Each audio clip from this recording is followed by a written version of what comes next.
You know how in movies, creators love to hide little clues, we call them Easter eggs, for the really dedicated fans to find? Well, what if history itself does the same thing, but it hides them in our names? That's the fascinating and pretty provocative idea we're digging into today. So let's just jump right into the big question. Can a name actually be a warning label? I mean, really? According to the source material we're looking at, the answer is a resounding yes. The whole idea is that some names aren't just names. They're what the source calls divine Easter eggs. Think of them like little clues planted ages ago, just waiting for the right time to be found. All right, so first up, let's unpack this core concept, the idea of names as these intentionally planted divine clues. Now, we're not just talking about what you'd find in a basic baby name book, David means beloved. No. The source material here is proposing something way more deliberate. It's the idea that a name can be like a pre-written scene in a much bigger story, a hidden message sent from, well, eternity. And this whole concept isn't exactly new. It has some really deep roots. The source points to ancient traditions, like in the Bible. For example, the name Adam. It comes from the Hebrew word for earth, so his name is literally his origin story. It's a perfect little divine Easter egg, right? A direct link between who he is and where he came from. And check this out. Here's the concept in action. You've got Abram, which means exalted father, but then his name gets changed to Abram, meaning father of a multitude. See what happened there? It wasn't just a new name, it was a brand new destiny, spelled out right there for everyone to see, a literal foreshadowing.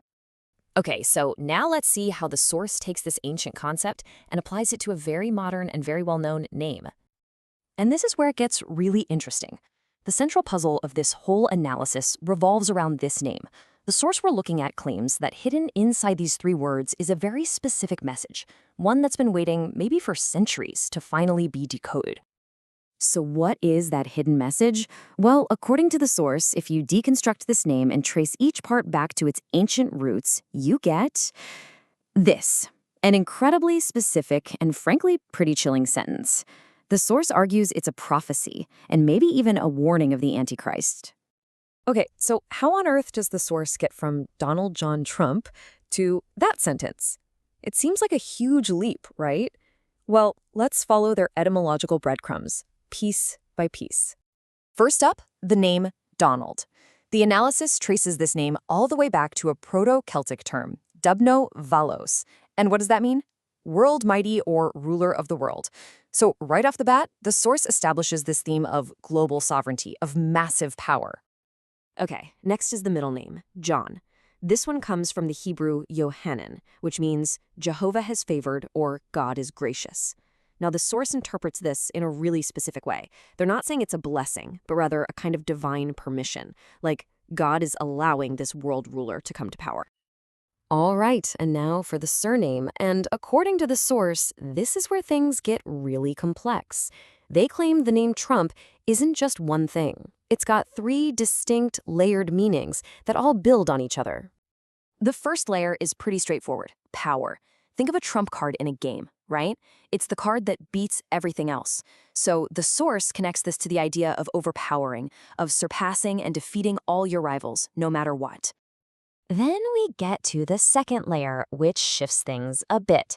This meaning comes from the old French word tromper, which literally means to deceive.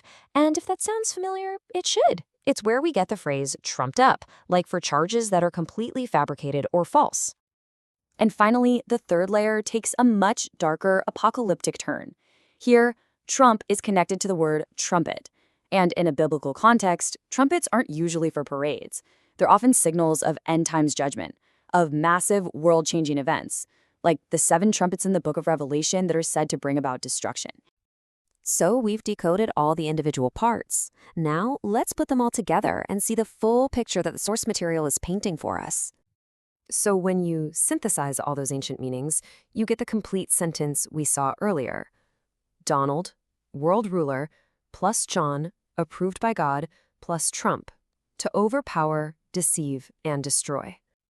So here's the bottom line according to the source. They argue this isn't just a bunch of random coincidences. The claim is that this perfect alignment of meanings is intentional, that it's an ancient warning, a divine Easter egg that was planted in our language, hidden in plain sight, specifically for this era.